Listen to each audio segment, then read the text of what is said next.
The email arrived at 1:12 a.m., glowing harshly on Harper Lane's cracked iPhone screen as the wind outside rattled her thin apartment windows. She was half asleep on her worn-out couch, still in her Barnes & Noble uniform, the scent of old paper and cheap floor cleaner clinging to her hair. At first she thought it was another bill she couldn't pay. Then she saw the sender. Brendan Hale, her ex-husband. Her stomach knotted instantly. The subject line read, "Invitation? I think you'll appreciate this." He always knew how to twist words into knives. Harper hesitated before opening it. Brendan never contacted her without a reason, usually one that ended with her hurting. And tonight, when the city felt colder than usual, she wasn't sure she could survive another blow. But curiosity, or maybe the ghost of the woman she used to be, pushed her thumb forward. Inside the email was an ornate digital invitation bordered in gold. The 10th anniversary gala of Hale & Rowe Capital, hosted at the Plaza Hotel, black tie. Harper blinked. Was this a mistake? Then she read the line beneath it, typed in a tone she knew too well. Sweet on the surface, venom underneath. Harper, I know you've had a tough time since the divorce. I thought you might enjoy seeing how far I've come. Don't worry about a dress. Anything simple will be fine. Her chest tightened. She could practically hear the smirk in his voice. He wasn't inviting her out of kindness. He wanted an audience. He wanted her to stand under those crystal chandeliers, surrounded by Manhattan's elite, looking exactly like the failure he claimed she was. Her eyes burned. She closed the email but couldn't unread it. The clock on her wall ticked loudly, mocking her. The rent was due. Her mother's hospital bill sat unopened on the coffee table. Her bank account held $92.04. And Brendan, wealthy, polished, adored by the financial world, wanted to parade her humiliation under the plaza's golden lights. Harper pressed a trembling hand to her mouth, willing herself not to cry. She wouldn't give him that satisfaction. But as she stared at the invitation again, a strange feeling stirred deep in her chest. Not fear, not sadness. A spark, a warning, a beginning. Because Harper Lane had no idea that someone powerful was about to step into her life and turn this cruel invitation into the night Brendan Hale would regret forever. Harper Lane hadn't always lived in a cramped Queens apartment with peeling paint and a landlord who ignored her calls. 4 years earlier, her world had looked painfully different. Full of promise, full of love, or what she thought was love. Sometimes in the quiet moments before sunrise, she could still see it clearly. The tiny coffee shop in Columbus, Ohio, where she first met Brendan Hale. He was 28 then, handsome in a polished, almost intimidating way, wearing a crisp shirt and holding a Mont Blanc pen like he was born to command boardrooms. Harper, freshly graduated and working 2 part-time jobs to support her mother, spilled an entire iced latte on his paperwork. She apologized until her throat burned. Brendan only laughed, brushing off the mess like it didn't matter. "It's just paper," he'd said warmly. "But you're something special." Those words were gasoline poured onto a lonely heart. Brendan pursued her with a charm she had never experienced. He brought her pastries before her shifts. He listened when she talked about caring for her sick mother. He told her she deserved more stability, more comfort, more life. She believed him. How could she not? She'd grown up stretching every dollar, dreaming of a life not defined by overdue bills and hospital visits. Brendan offered escape. Or so she thought. They married in a small courthouse ceremony. Nothing glamorous, but full of laughter. He promised he would take her to New York one day, that he would work hard enough for both of them. Harper, who had always carried the weight of the world on her shoulders, let herself rest in that promise.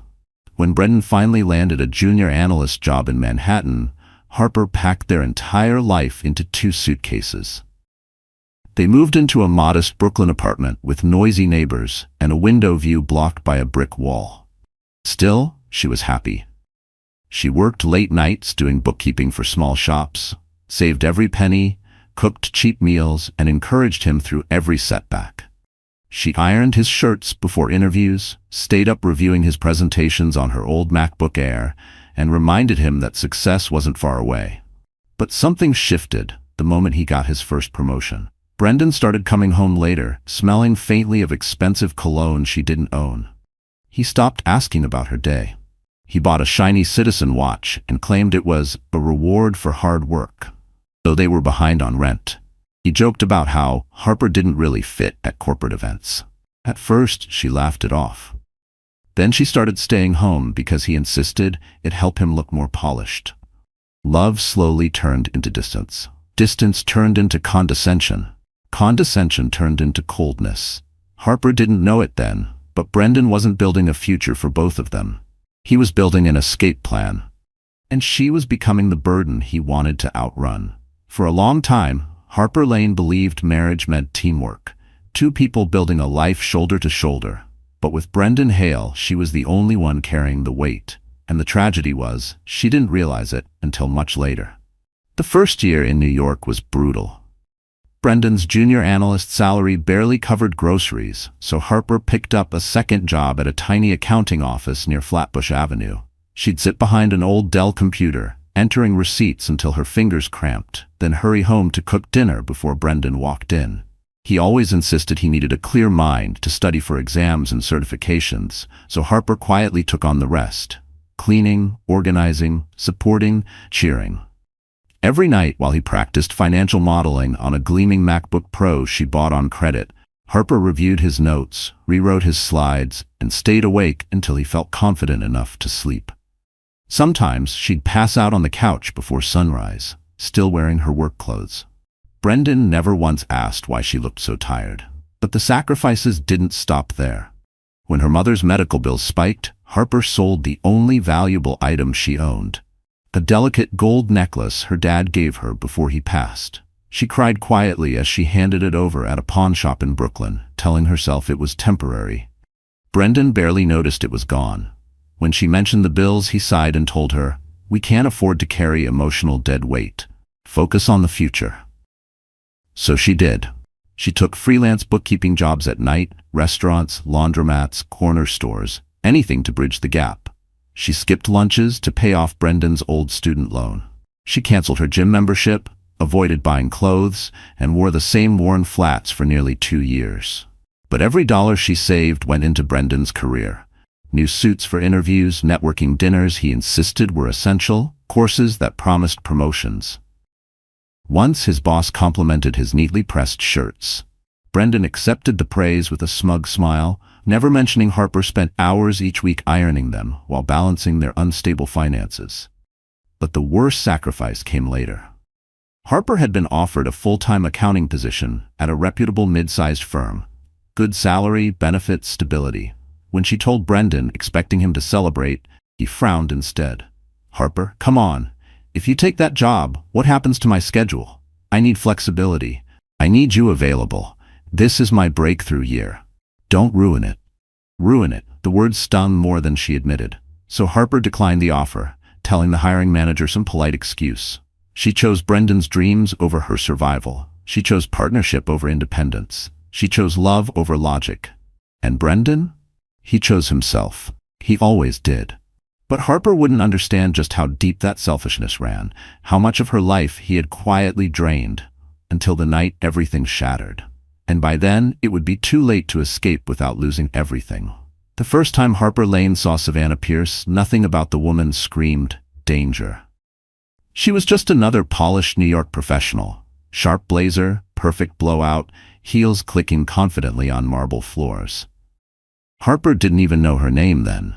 She only knew she didn't belong at Hale & Rowe Capital's networking mixer, the kind Brendan insisted she stay away from to avoid embarrassing him. But that night, something in her heart told her to ignore his warning. Harper arrived quietly, holding a homemade casserole she'd prepared because Brendan said there wouldn't be enough snacks. She felt underdressed in her simple navy dress from a department store clearance rack. She scanned the crowded rooftop lounge overlooking Park Avenue until she spotted him. Brendan, laughing loudly, a glass of champagne in hand. But he wasn't alone. A woman stood beside him, too close to be just a colleague. She was stunning in a deliberately effortless way. Smoky eyes, ruby lips, sleek hair pinned neatly. Her posture radiated confidence, but her smile was a weapon, the kind that sliced without leaving visible scars. Harper froze mid-step, casserole clutched in her hands like a shield. Brendan saw her, but his expression didn't soften. If anything, it tightened. That was the first sign something was wrong. "Harper, what are you doing here?" he asked, annoyance slipping through the polished edges of his voice. I thought I'd bring dinner," she said quietly. "You sounded stressed." Savannah's gaze swept over Harper, slow and assessing, like she was evaluating a thrift store item someone accidentally brought into a luxury boutique. Brendan cleared his throat. "You shouldn't have come. These events are, image sensitive." Savannah laughed lightly. "Brendan, she's sweet, reminds me of a teacher's aide I had in 3rd grade." The crowd around them chuckled. Harper's cheeks burned. She forced a polite smile. "Nice to meet you?" "Savannah?" the woman said, extending a manicured hand. "Savannah Pierce. I handle PR for the firm." PR. Suddenly it made sense why she looked camera-ready. Brendan jumped in quickly, too quickly. "She's been helping me with media strategies, purely professional." Harper hadn't asked, but the answer felt rehearsed. The rest of the evening was a blur. She placed the casserole on a table no one touched. She watched Brendan and Savannah whisper together, exchange glances too intimate for business partners, bump shoulders like they'd done it 1,000 times. At one point, Harper stepped outside to breathe. She looked down at the traffic glittering beneath Park Avenue and told herself she was overthinking. Brendan worked in a cutthroat industry. Of course he needed PR support. But deep inside, a truth she wasn't ready to face pressed against her ribs. He didn't need support. He needed replacement. And Savannah Pierce was already stepping into that role. Smiling, shining, and slowly taking the place Harper never imagined she'd lose. What Harper didn't know was that Savannah had been in Brendan's life far longer than she realized. And she was about to find proof in the cruelest way possible. Harper Lane thought the worst part of discovering Brendan's betrayal would be the moment she confirmed her suspicions. She was wrong. The true agony came afterward, slow, calculated, and delivered with the precision of a man who had prepared his escape long before she ever sensed danger. It started with a single photo. One rainy Tuesday evening, Harper rushed home early with groceries, hoping to surprise Brendan with his favorite pasta. But when she stepped into the apartment, she heard laughter. Light, feminine, echoing from Brendan's office. The door was cracked open, just slightly, enough for Harper to see a flash of red lipstick on Savannah's mouth as she leaned over Brendan's desk, her fingers brushing his wrist like they'd shared that intimacy many times. Harper froze. Savannah spotted her first. "Oh," she said softly, like she'd caught a stray cat wandering into the wrong backyard. Brendan turned and went pale. The next 10 minutes shattered their marriage. Brendan stumbled through excuses, blaming Harper's lack of ambition, her small-town mindset, even her clothes. Savannah watched with cold amusement, arms crossed, as if witnessing a show she'd already seen. Harper left shaking, holding onto the banister like the building might tilt. But Brendan wasn't done. 2 days later, she received divorce papers, thick, heavy, and delivered by a man in a suit who couldn't look her in the eye. Brendan hadn't asked to talk, hadn't asked what she needed. He had already built the narrative.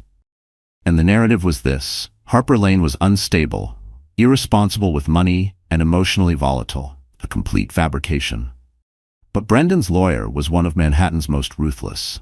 His firm sent documents full of twisted half-truths. Harper had refused job opportunities, had burdened Brendan financially, had created an unsafe emotional environment. It was a character assassination disguised in legal terminology. Harper showed up to court in a borrowed blouse and flats with thinning soles. Brendan arrived in a tailored suit, Savannah at his side, whispering in his ear like she was already the wife. The judge, overwhelmed with cases and swayed by polished presentations, ruled quickly. Harper walked away with almost nothing. No savings, no stake in the apartment, no claim to the car she helped him buy. Nothing but a box of clothes and a single line of advice from the judge. "You're young. You can start over." Start over. As if her world hadn't just been bulldozed. Outside the courthouse, Brendan approached her with Savannah on his arm. His voice was smooth, practiced. "This is for the best, Harper. You were holding me back. You'll understand eventually." Savannah smiled sympathetically, but her eyes glittered with victory. Harper couldn't speak. Her throat felt crushed. Brendan placed sunglasses over his smug expression, ushered Savannah into a sleek Mercedes S-Class, and said the words that would haunt Harper for months: "Try not to fall apart." The car door closed. The marriage ended, and Harper Lane stood alone on the courthouse steps, clutching papers that felt like her obituary, never imagining the trap Brendan set was only the beginning, and far from the worst. Harper Lane didn't realize how deeply Brendan had planned her downfall until she tried rebuilding her life. She thought losing the marriage was the worst pain she'd ever feel. But the real devastation came afterward, quiet, merciless, and inescapable. 2 weeks after the divorce, Harper walked into a midtown accounting firm with her resume freshly printed and hope trembling in her chest. She'd spent hours preparing, practicing answers in the bathroom mirror of her tiny rental room. She needed this job. She needed anything. The HR manager shook her hand politely, then froze. "Oh," the woman said, eyes flickering with recognition. "You're that Harper Lane." Confusion ran cold through Harper's veins. What do you mean?" The woman offered a strained smile. "Mr. Hale used to work with a board member here. I'm sorry, but we can't move forward." Harper left the building numb, with the city spinning around her. She didn't know that Brendan had already poisoned her name in half the firms across Manhattan. He'd called her unstable, financially irresponsible, and emotionally unpredictable. In an industry obsessed with clean reputations, his words were a death sentence. She applied everywhere. She sent 50 resumes. She got 20 interviews. She lost all 20 within minutes. Soon afterward, her credit score plummeted, mysteriously. A credit card she'd never opened suddenly appeared in collections. When she called the bank, they told her the application contained her name and previous address. Brendan's handwriting on the form was unmistakable, but she had no money for a lawyer. No backup, no protection. Then came the worst blow. Her landlord knocked on her door at 7 a.m., holding a printed notice. "Rent's going up," he announced. "Market adjustment." It wasn't market adjustment, it was retaliation. Brendan had been whispering to anyone who would listen that Harper was barely hanging on, likely to default, a risk. Within 30 days, she was forced out. Harper spent the next night in her old Toyota Corolla, hugging her knees in the parking lot of a closed grocery store. Rain slammed against the windshield. She stared at her reflection in the rearview mirror, eyes swollen, skin pale, hair tangled, and barely recognized the woman she'd become. She felt invisible. Forgotten, discarded.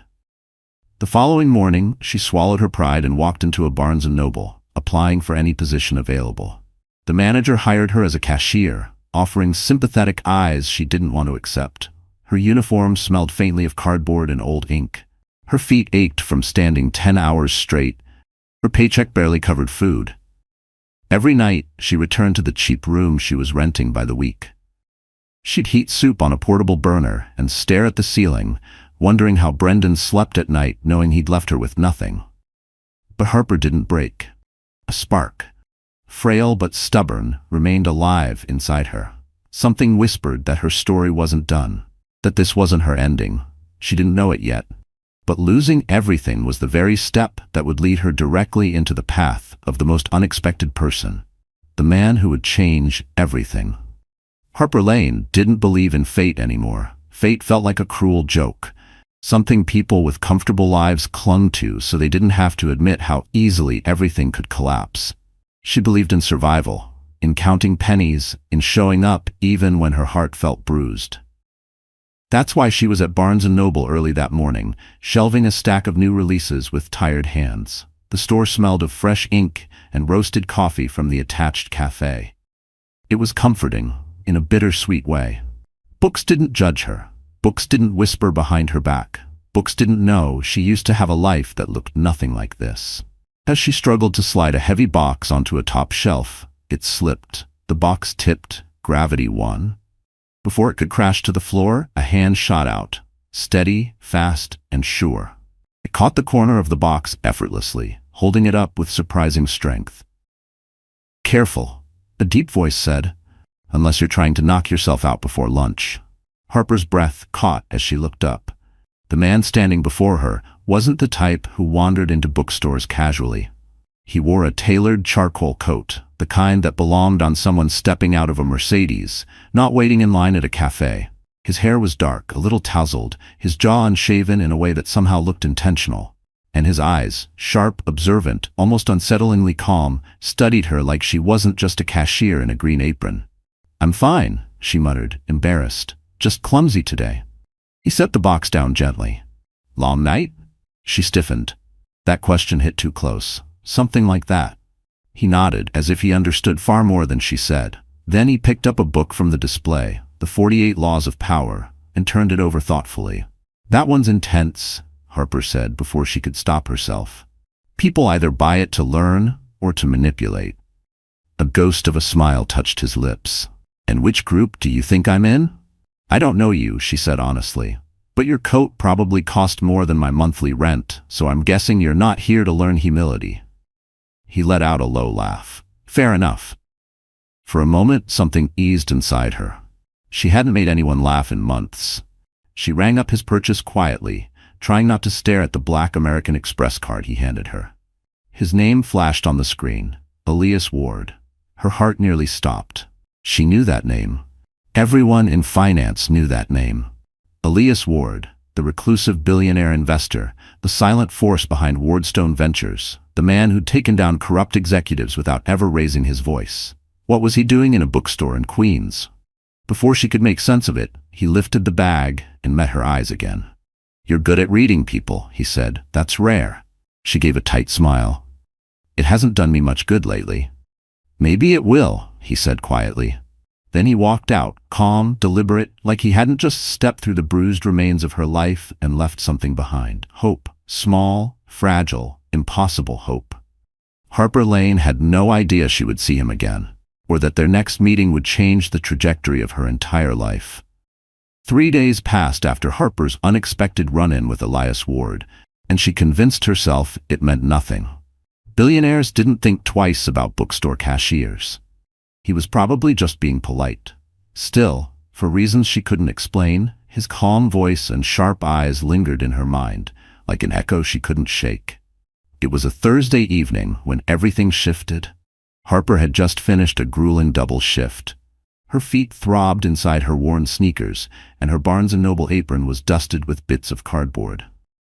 She trudged through the cold Queens air, cradling a cup of cheap instant noodles she planned to heat up at home.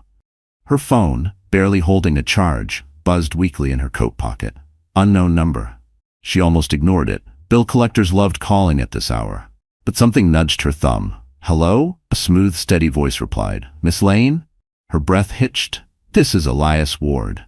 She stopped walking. Right there on the sidewalk, beneath a flickering street lamp, she froze like the world had tilted slightly. Sir, did I do something wrong at the store? She stammered, heart pounding. If someone complained. No, Aurelius said, almost amused. Quite the opposite. I've been looking for someone with your skill set. My skill set? She repeated, stunned. I shelve books? Don't be modest, he replied. You notice details most people don't. You read people quickly. You stayed composed while handling a situation that could have gone poorly. Those traits matter. Her throat tightened. Compliments weren't something she'd heard in a long time. I have a temporary position open at Wardstone Ventures, Aurelius continued. Administrative work, data checks, organizational tasks. It's short-term, a few weeks at most, but well compensated. Harper blinked hard. Wardstone Ventures. The kind of office with glass walls, high floors, and people who drank lattes instead of instant coffee. She pressed her hand against her chest, trying to steady herself.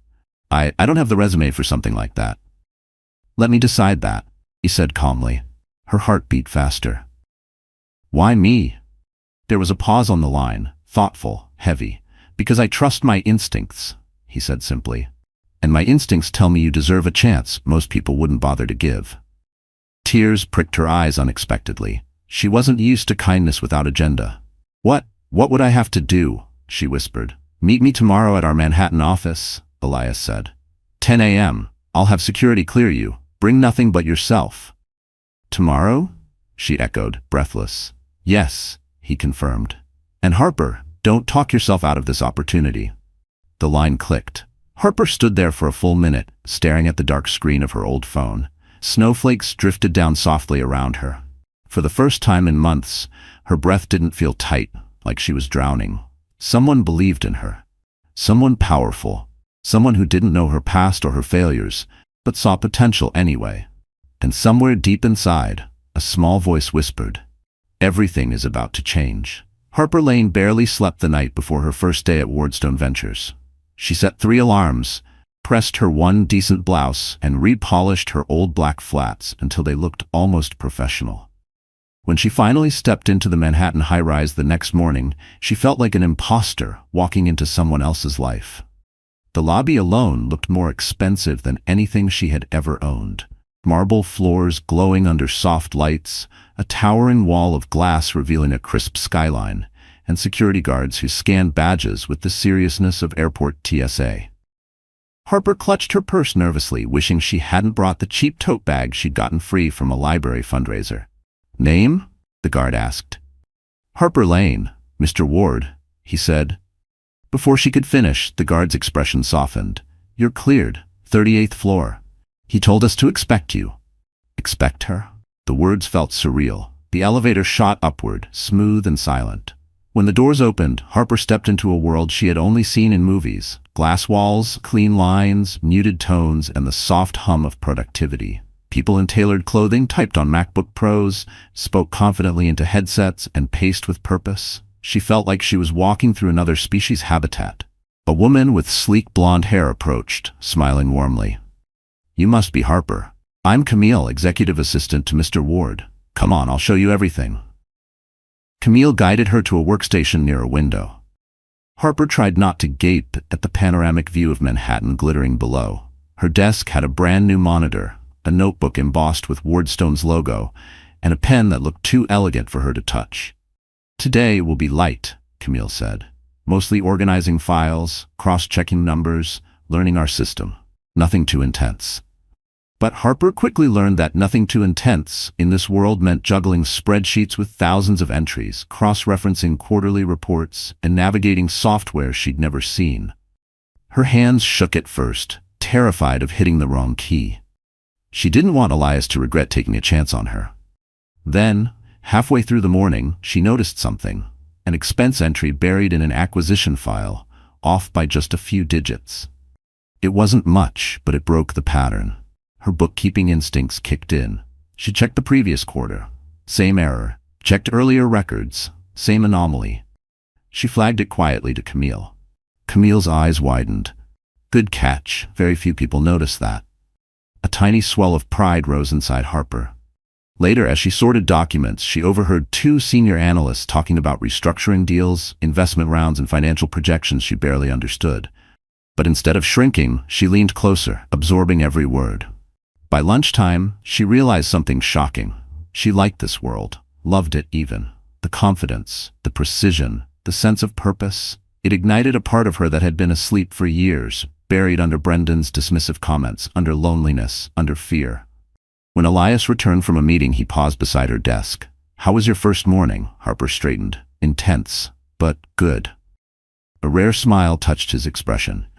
"Good, don't underestimate yourself." For the first time, she didn't.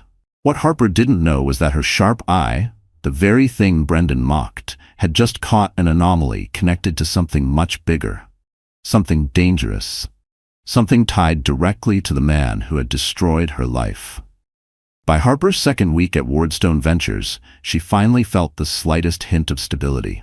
She learned the rhythm of the office, the way analysts scribbled notes during tense calls, the way the city looked from 38 floors up, like a world she might eventually belong to. Aurelius seemed pleased with her work, and Camille praised her attention to detail. For the first time in months, Harper breathed without feeling like her lungs were tight. But Brendan Hale wasn't done with her. He never intended to let her rebuild anything. On a gray Wednesday morning, Harper was helping organize digital files when Camille rushed over with her tablet, face tight with concern. "Harper, did you send this?" she asked, turning the screen around. It was an email, supposedly from Harper's work account, sent to several analysts and even one external partner. It contained confidential data from a project she wasn't even assigned to, along with a note that read, "Thought you should all see what's really happening behind the scenes." Harper Lane. Harper felt her stomach drop. "Camille, I swear, I never wrote that. I don't even have access to half this information." Camille studied her for a long moment. Harper's voice wasn't defensive, it was terrified. Camille exhaled. "I believe you, but this is serious. Elias needs to see this. They walked to Elias's office together. Harper's palms were sweating, her heart pounding so loudly she could barely hear Camille's footsteps beside her. Elias looked up from his desk as they entered. "What happened?" Camille handed him the tablet. He read the email silently. His face didn't shift, not anger or surprise, but something colder. "Calculation." Harper's voice cracked. "I didn't send that. Someone must have framed you." Elias finished calmly. She blinked. "You believe me?" "It's poorly done," he replied, tapping the screen. "The phrasing isn't yours. The metadata is altered. And whoever forged this doesn't understand our internal systems well enough to make it convincing." Relief washed over Harper so intensely she almost swayed. "But why target me?" she whispered. Camille and Elias exchanged a look, one Harper couldn't decipher. Elias leaned back. "Whoever is behind this knows you work here, and they don't want you here." A chill ran down Harper's spine. She knew exactly who didn't want her to rise again. Brendan. As if on cue, Elias's phone buzzed. He glanced at it, and his expression sharpened. "Interesting," he murmured. "Hale and Rowe just contacted our office. They've offered to warn us about you.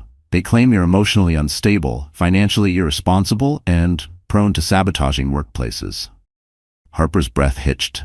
"He's poisoning you the same way he poisoned my job prospects." Elias set his phone down deliberately. "He's not very good at this." "What do you mean?" Harper asked timidly. "He wouldn't be trying this hard unless he had something to hide," Elias said. "And I intend to find out what." Harper felt her pulse race, not with fear this time, but with a strange electric sense of something shifting. Brendan thought she was weak. He thought she'd crumble again. He didn't understand the mistake he'd made. Because Harper Lane was no longer alone, and Elias Ward had just decided Brendan Hale was worth investigating. Harper Lane had survived many kinds of heartbreak, romantic, financial, emotional, but the kind that came from friendship, that one hit differently. That one carved deeper. And she never saw it coming. It began with a text message she didn't expect to receive. A familiar name appeared on her phone as she rode the subway from Wardstone one evening. "Lily Harper?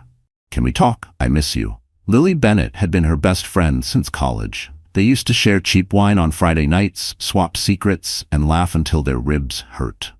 Lily was the one who helped Harper pick her wedding dress, who held her hand when Harper's mother was hospitalized, who promised she'd always be on her side. Then the divorce happened, and Lily vanished. No calls, no messages, nothing. Harper assumed she simply didn't want to get caught in the middle between her and Brendan. She tried not to resent her, tried to understand.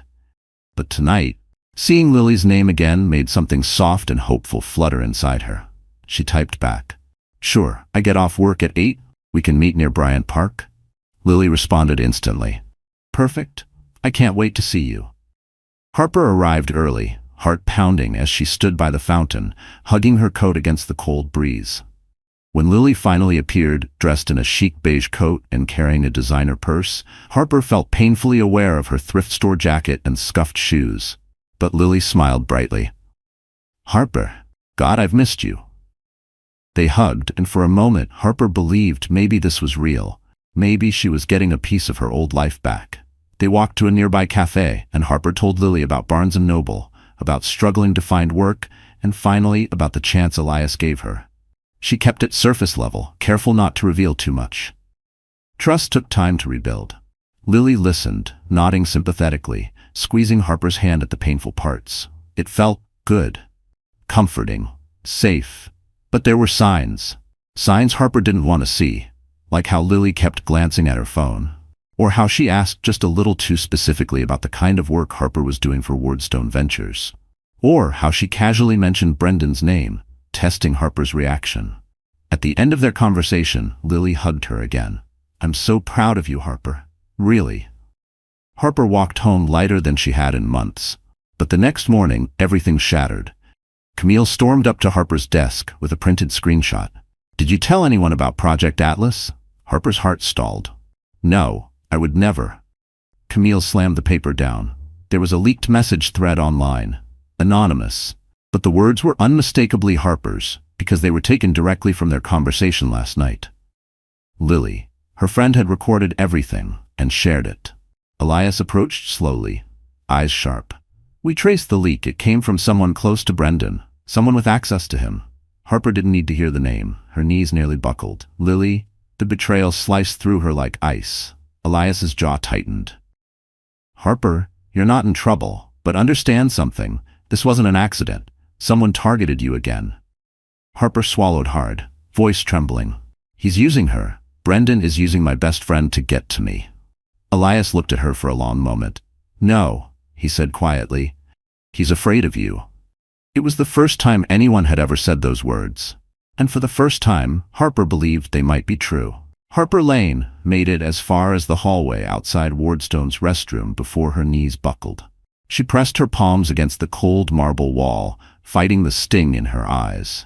It wasn't just Lily's betrayal. It was the cruel confirmation that Brendan still controlled the shadows of her life.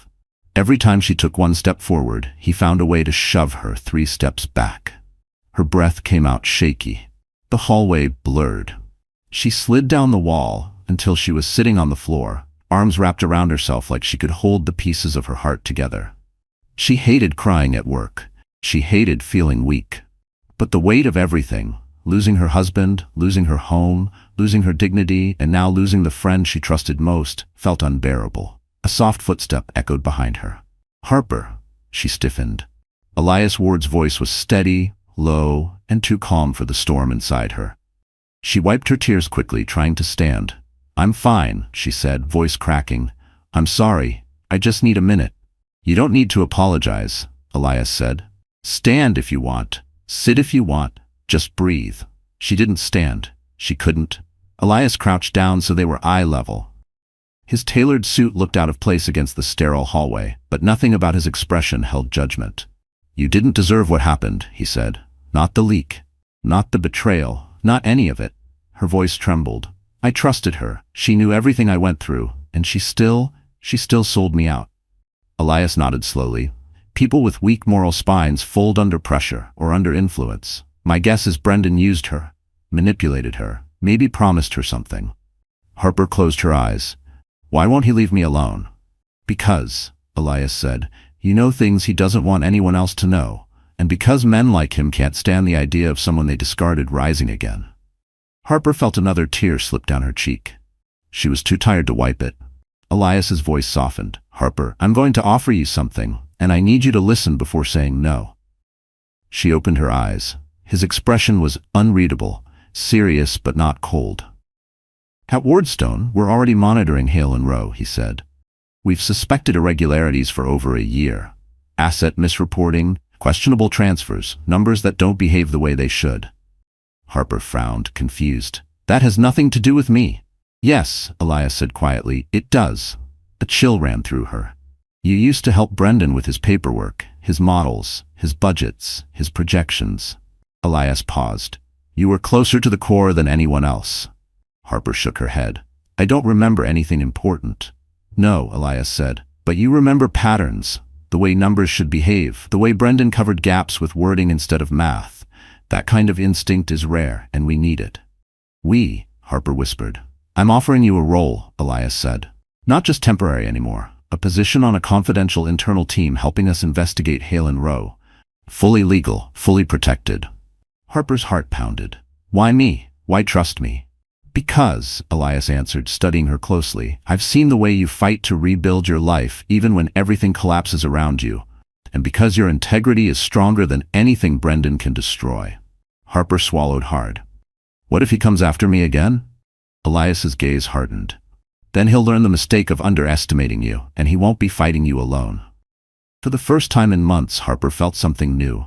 Not fear, not despair, strength. A fragile but growing belief that she wasn't powerless anymore. She looked up at Elias. Okay, she whispered. I'll do it. And just like that, a new war quietly began. Harper Lane arrived early the next morning, long before most of Wardstone's analysts even stepped off their subway trains. The sky outside was still dark, the lights of Manhattan flickering like the city itself was blinking awake. She took a deep breath as she stepped out of the elevator. Today, she wasn't just a temp. She wasn't just a cashier trying to stay afloat. She was part of something bigger, something dangerous, but finally within her control. Elias had given her an access badge with new clearance. She held it carefully, almost reverently, before tapping into the secure project room. The space was quieter than the rest of the office. Frosted glass walls, soundproofing panels, and a long conference table scattered with documents, spreadsheets, and coded files. "Morning," Camille said, entering behind her with 2 coffees. "Thought you might need one." Harper accepted it gratefully. "Thank you. I'm a little nervous." "That's normal," Camille said softly. "The first time I worked with Elias, I nearly fainted. You'll do fine." Camille wasn't exaggerating. The work was intimidating. Wardstone didn't investigate lightly. If they were digging into Hale and Rowe, it meant something truly ugly simmered beneath the surface. Harper's task was simple in theory. Cross-reference old financial statements Brendan worked on with current filings. But the simplicity ended there. Hours passed as Harper worked through cascading lines of numbers, patterns, and projections. She highlighted anomalies, flagged inconsistencies, and scribbled notes in the margins. She didn't realize she was muttering to herself until Camille laughed softly behind her.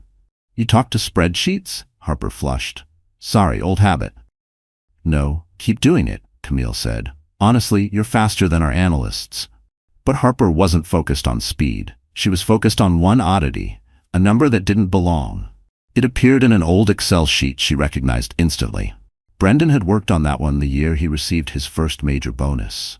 She remembered because she'd stayed up 3 nights helping him reorganize the layout. There, tucked into a column of legitimate assets, was a transfer amount with a pattern she instantly recognized. It was the same type of gap filler Brendan used years earlier when he wanted his projections to look stronger than they were. She frowned and pulled up a newer document. The exact same amount appeared again, copied forward, disguised under a different label. Her pulse quickened. She brought up a 3rd file, then a 4th. The number kept reappearing, carrying through years of reports, morphing just slightly each time. It was like finding the same thumbprint in different rooms of a crime scene. "Camille?" Harper whispered. "Come look at this." Camille leaned over her shoulder, eyes narrowing. "What am I looking at?" "This amount here," Harper said, pointing. "It's been moved across different accounts for years, always just small enough to avoid triggering audits, always attached to different terms, miscellaneous holdings, deferred assets, consultant credits." Camille's eyes widened. "This is intentional." "Extremely," Harper said quietly. "And whoever did this didn't expect anyone to notice the pattern behind the relabeling." Camille straightened. "Wait here. I'm calling Elias." Within minutes, Elias stepped into the room, his expression alert. "Show me," he said. Harper walked him through the trail, documenting each shift, each disguise, each breadcrumb. When she finished, Elias didn't speak right away. His jaw ticked, his eyes sharpened, and a slow understanding settled over him. "This," he said finally, "is the missing piece." Harper's breath caught. "The missing piece of what?" Elias looked at her. "Proof that Brendan Hale has been hiding millions." Her heart thundered. "Millions. And thanks to you," Elias added, "we can finally expose him."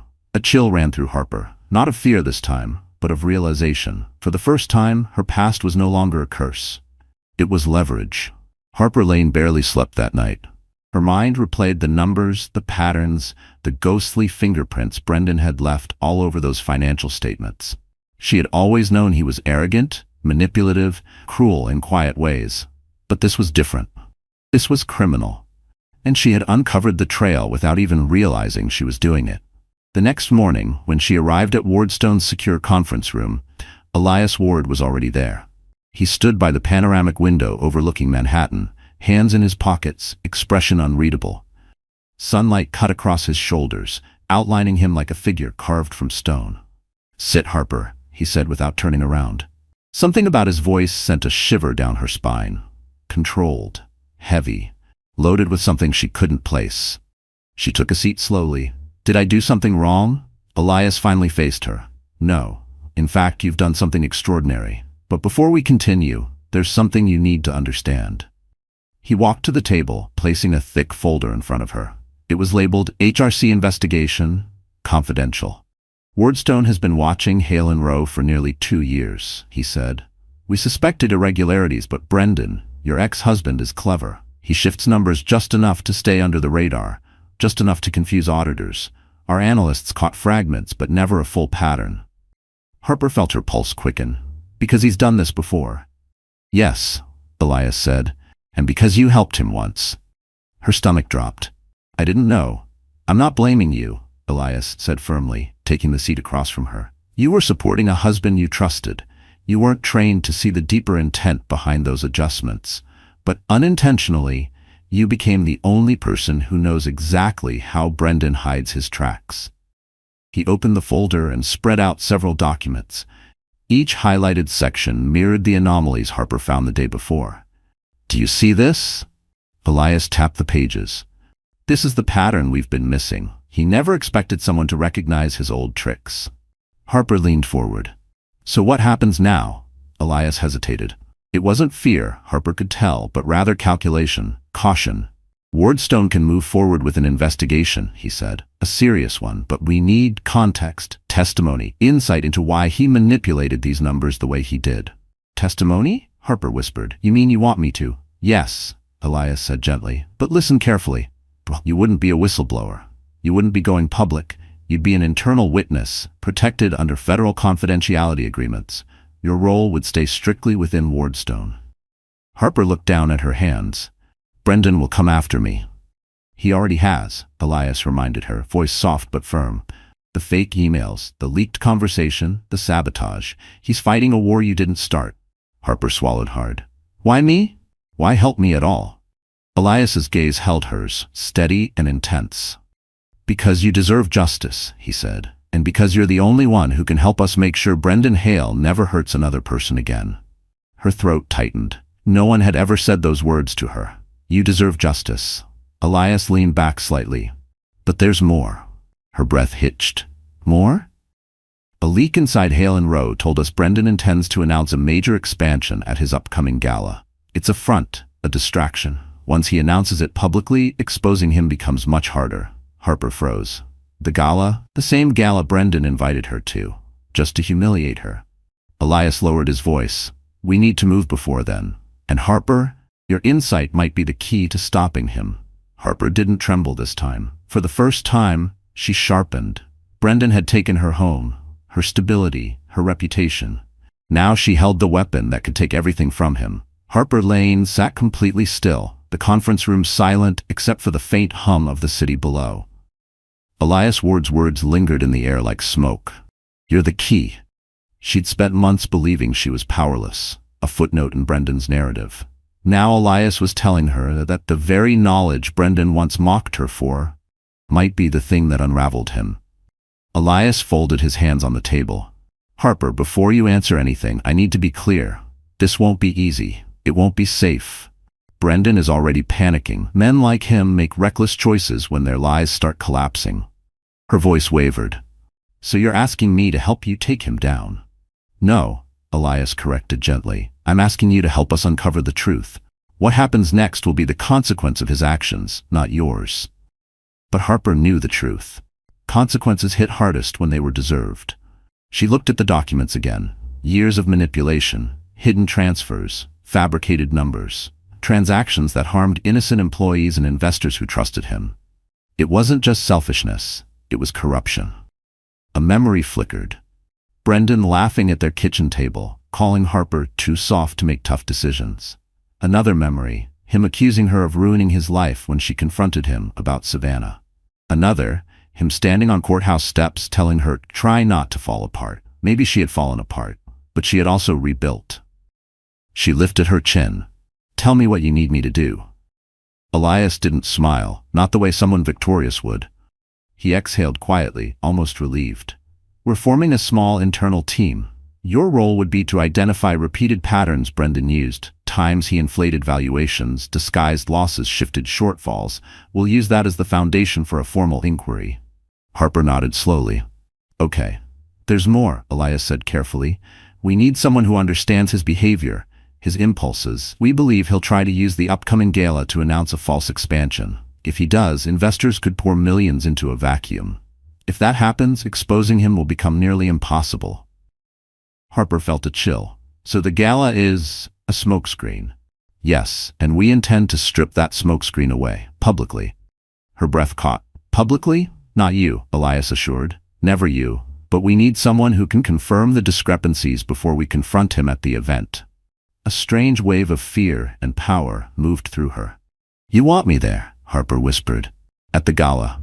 Elias met her eyes. Only if you choose to be. It's not required. But Brendan expects you to show up broken. If you appear beside a firm investigating him with confidence instead of fear, it will shake him hard. Harper pictured it. Brendan's face twisting, Savannah stiffening, the room of elites watching as everything he'd built trembled beneath him. Not because Harper sought revenge, but because the truth demanded the world finally see him for who he was. What if I'm not strong enough, she whispered. You are, Elias said simply. You've survived worse than this, and you won't stand alone. Something warm flickered inside her chest, small, steady, dangerous. Okay, she said quietly. I'll help you. Elias nodded. Then we begin tonight. Harper inhaled deeply. For the first time in a long time, she wasn't stepping into a battle as the broken one. She was stepping in as the one holding the match. The next days unfolded like a storm moving in slow motion. Quiet on the surface, electric underneath. Harper Lane was no longer just organizing files or highlighting suspicious numbers. She met with Wardstone's legal team, learned what she could safely say, what she must avoid, and how to protect herself if Brendan tried to retaliate again. Every session left her exhausted but sharper, more aware of her own strength. But the biggest challenge wasn't legal. It was emotional. The thought of seeing Brendan again, standing in the same room where he planned to parade her humiliation, made her stomach twist. Old memories surfaced like bruises. The cold tone of his voice, the way he made her feel small in rooms full of strangers, the look of irritation every time she didn't fit the image. She hated that part of her, still flinched at the thought. Wardstone's team noticed. So did Elias. One evening after a long strategy meeting, Elias walked her to the lobby. His voice was quieter than usual, thoughtful. You're not required to attend, Harper. Our evidence will stand with or without you. She looked up at him. But he invited me for a reason. He wants everyone to see me fail. He wants them to think I regret leaving him. You didn't leave him, Elias reminded her. He threw you away to polish his ego. Harper swallowed. Exactly. And I want that room to see the truth. Elias studied her for a moment longer, then nodded. Then we'll prepare you properly. He wasn't kidding. The next morning, Harper was introduced to someone she'd only heard mentioned in passing. Olivia Ward, Elias's younger sister, a fashion consultant with clients across Manhattan's elite circles. Olivia swept into the conference room in a flurry of perfume and confidence. So this is the woman causing my brother to rearrange his entire schedule, Olivia teased. Hi, Harper, don't worry. I'm here to make sure you walk into that gala looking untouchable. Harper blinked. Untouchable? Olivia grinned. Oh, sweetheart. We're past presentable. Brendan expects you to show up like the ghost of his past. We're going to make you look like the future he'll never reach.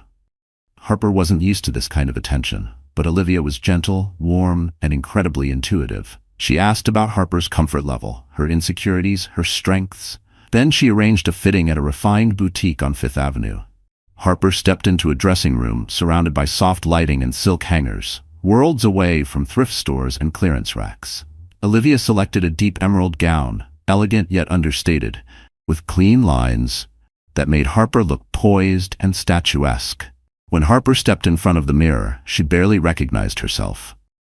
This isn't me, she whispered. Yes, Olivia said softly, standing behind her. This is who you were always meant to be. You just needed someone to remind you. Harper's vision blurred, not with sadness, but something like healing. Accessories were chosen with the same care. A simple diamond pendant, delicate earrings, nothing overstated. A borrowed Cartier bracelet from Olivia's personal collection completed the look. When she walked back into Wardstone that afternoon, heads subtly turned. Even Camille smiled wistfully. Brendan won't know what hit him. Later that evening, Elias approached her workstation. His eyes lingered on her for a second longer than usual. Just a flicker, just enough.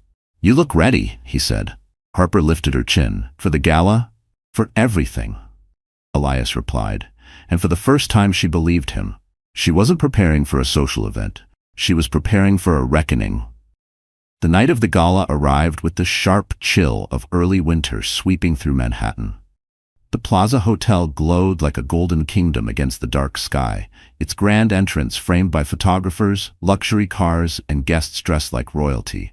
Brendan Hale had chosen this venue for a reason: power, prestige, spectacle. It was the perfect stage for him to boast, to preen, to show the world how high he'd climbed. What he didn't know was that tonight, someone else would steal the stage entirely. Harper Lane stood inside her small Queens apartment, staring at her reflection one last time before she left. Olivia's emerald gown draped over her body like it belonged to her, the Cartier bracelet catching soft glimmers of light with every breath she took. Her hair flowed in polished waves, and her makeup, soft, glowing, impossibly elegant, enhanced the strength that had taken months to rebuild. She barely recognized the woman in the mirror, but she recognized the eyes. They were steady, determined, unbreakable. A knock sounded at her door. Harper opened it and froze. Elias Ward stood there in a perfectly tailored black tuxedo, the kind that seemed sculpted rather than sewn. But what caught her breath wasn't his presence. It was the look in his eyes when he saw her. Something softened, something warmed, something shifted. "Harper," he said quietly, like the name itself deserved reverence. "You look extraordinary." Her cheeks flushed. "Thank you. And you look like a man who's about to walk into a battle with the strongest woman in the room," he finished gently. For a moment, neither of them moved. Then Elias extended his hand. "Ready?"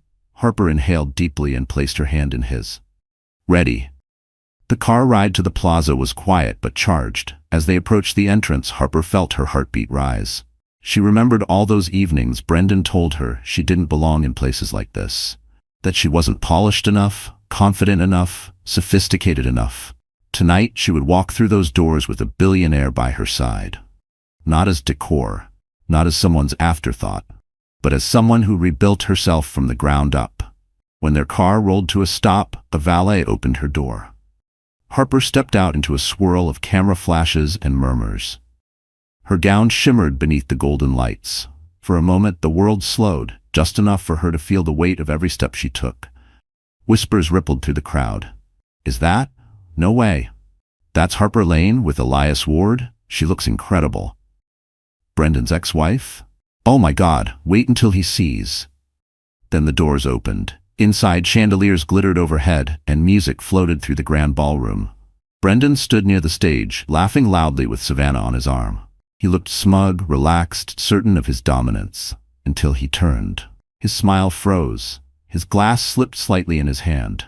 Color drained from Savannah's face. Harper didn't flinch. She didn't look away. She simply lifted her chin and walked forward with Elias beside her, two silhouettes cutting through a room built for games of power.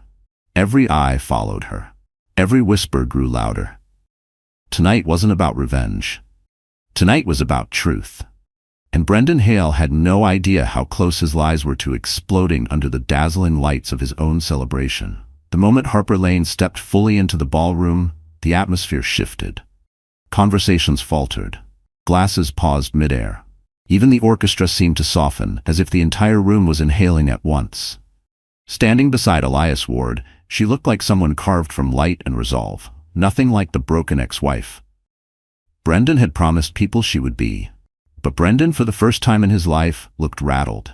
He blinked once, twice. His jaw tightened. He recovered too late. Savannah Pierce whispered something sharply into his ear, but Brendan didn't respond. His eyes stayed locked on Harper, fury flickering beneath the surface of his carefully constructed charm. He hadn't expected her to come. He certainly hadn't expected her to arrive arm in arm with the man he feared most in the finance world. Elias guided Harper through the crowd with calm confidence, stopping occasionally to greet investors who stared at Harper with awe, curiosity, and no small measure of admiration. When they reached the center of the room, Brendan forced a smile and stepped toward them. "Harper," he said, his voice taut, "you look different." Harper matched his stare. "So do you. Desperation doesn't suit you." The surrounding guests perked up, sensing tension. Brendan's smile dropped for half a second before snapping back on. "And Elias," Brendan said, turning stiffly, "I didn't realize you would bring a date." Elias's voice was cool. "I didn't realize you were still sending personal invitations to people you've mistreated." A ripple of murmurs passed through the room. Brendan's hand tightened around his champagne glass. Savannah tugged subtly at his sleeve, her silent cue to stay composed. Brendan cleared his throat and turned toward the stage. "I should begin the presentation," he said sharply. As Brendan walked away, Harper exhaled slowly. Her hands trembled for a second before Elias gently placed his palm over hers, grounding her. "You're doing well," he said quietly. "He's already unraveling." The lights dimmed as Brendan stepped onto the stage. A massive screen lit up behind him, displaying Hale and Rowe's logo. He launched into his speech, full of exaggerated confidence, bragging about record-breaking growth, historic returns, and a bold new expansion that will redefine the industry. But he didn't know Wardstone had taken control of the room's momentum. Because halfway through Brendan's speech, Elias gave a subtle nod to Wardstone's head of compliance standing near the tech booth. And the screen behind Brendan changed. Charts flickered, numbers shifted, a new slide appeared, one Brendan had never seen. Unexplained asset transfers, 5 years recurring concealed losses pattern identified across multiple reports. The audience leaned forward, confused murmurs swelling. Brendan froze.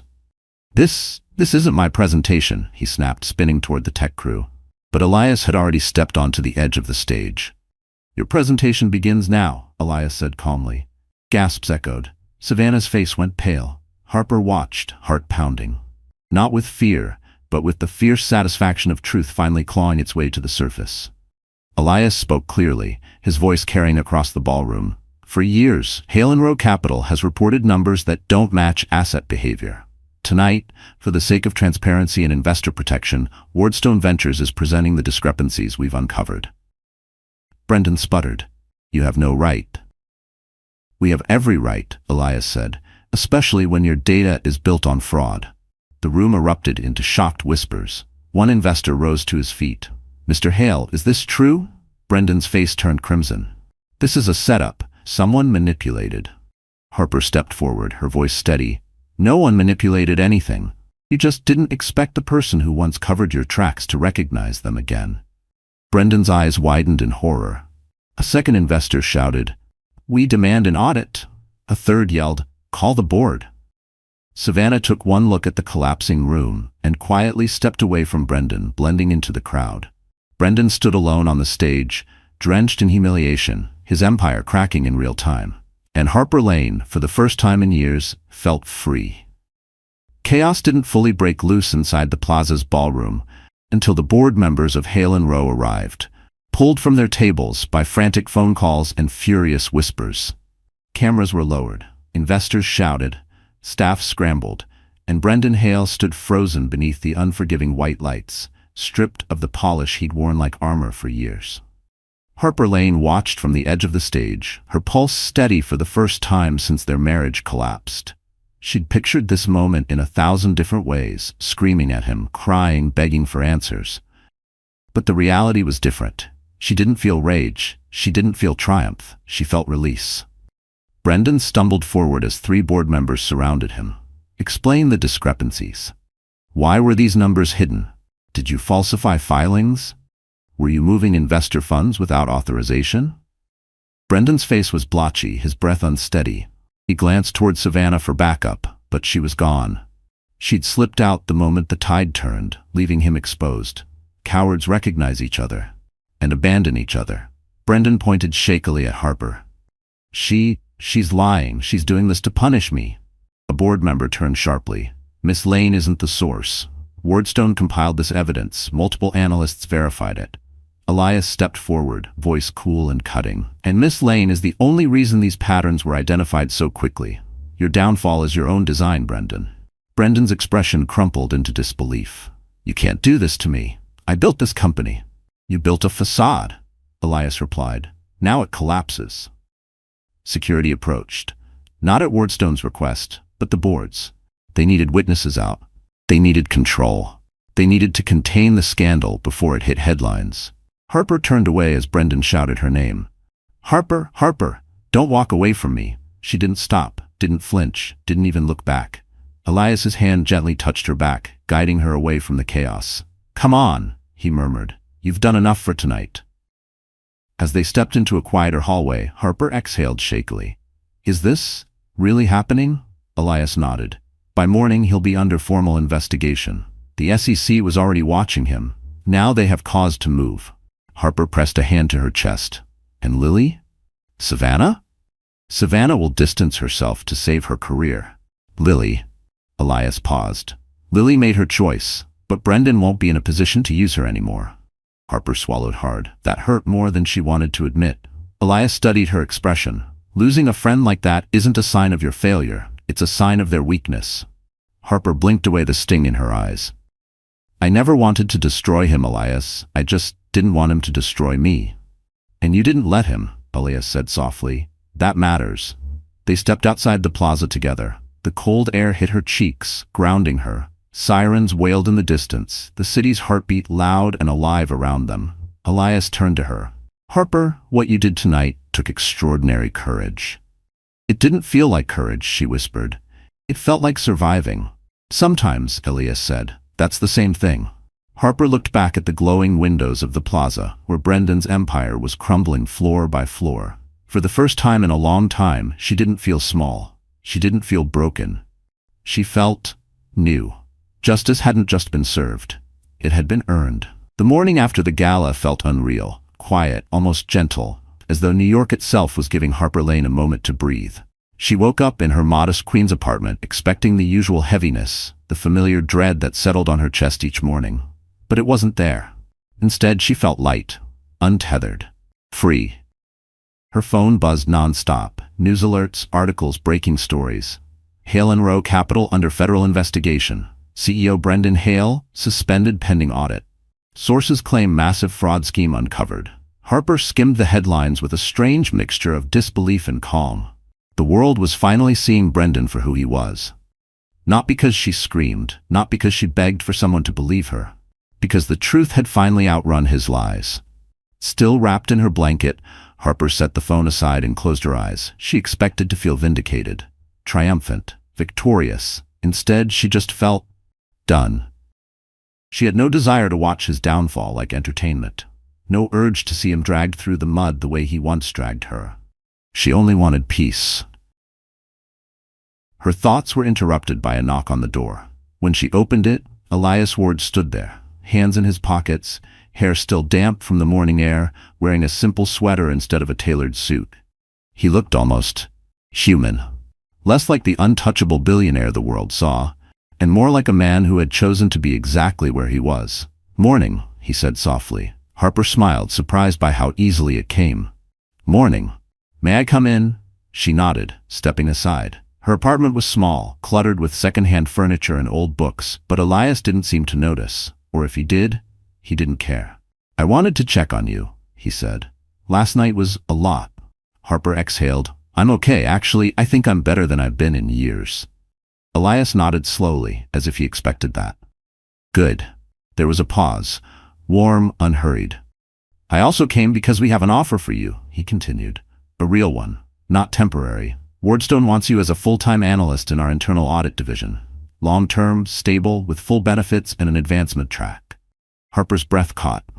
Aurelius, I don't know if I'm qualified. You are, he said firmly, because you see what others miss, because you have integrity most people only pretend to have, and because you earned this, not through pity, not through luck, but through resilience.